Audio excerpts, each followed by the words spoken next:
Yo, c'est Yamired. En ce jour d'Halloween, je vous ai préparé un petit top 8 sur les archétypes faits pour être joués ce jour sacré. Bon, je rappelle que ce classement est purement subjectif et que je n'ai pas pu mettre tous. Mouais, encore une excuse bidon pour dire que t'en as oublié la moitié. Oui, enfin non, mais je pouvais pas tout mettre. Et puis, qu'est-ce que tu fais là d'abord? Je vais m'occuper des transitions. Bon, de toute façon, je crois que j'aurai pas le choix.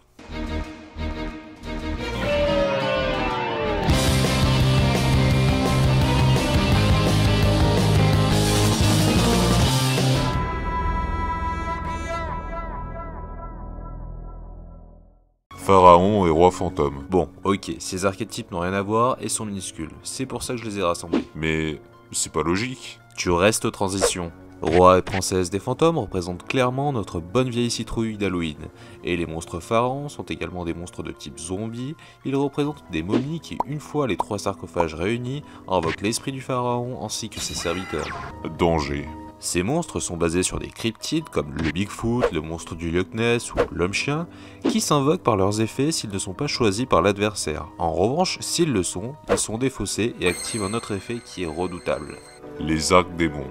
Basé sur le design du crâne invoqué, ils représentent chacun une pièce du jeu d'échecs. Au début, ils se jouaient avec des dés, et petit à petit, l'archétype s'est agrandi et s'est retrouvé avec divers monstres démons. Les aliens.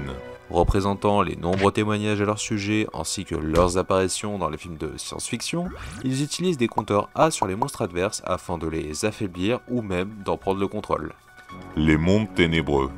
Ce sont des monstres démons ayant un nom qui représente pour chacun une couleur.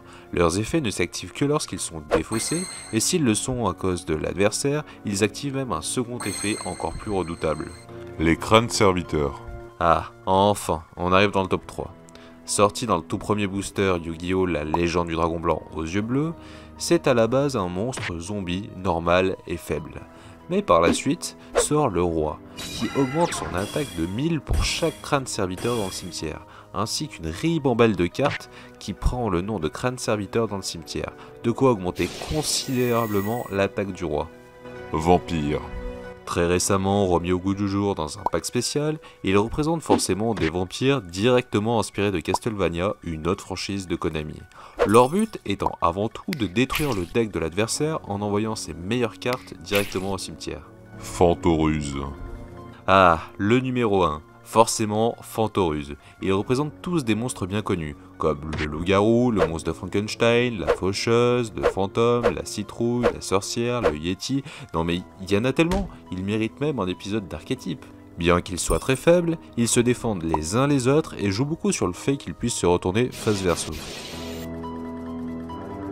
Et voilà, cet épisode est enfin terminé. Il y avait forcément des archétypes dont je n'ai pas pensé qui avaient peut-être une place dans ce top, mais pour ça je vous laisse me le dire en commentaire. Oui, en fait, t'as mal fait ton taf. Et doucement, je te rappelle que tu m'as aidé, hein? Bon, j'ai également sorti une autre vidéo sur le maître de l'occulte Bakura, ainsi qu'une vidéo sur les terribles magiciens de la prophétie. De quoi engayer votre Halloween? Allez, ciao! Bon, il serait peut-être temps de partir là, non?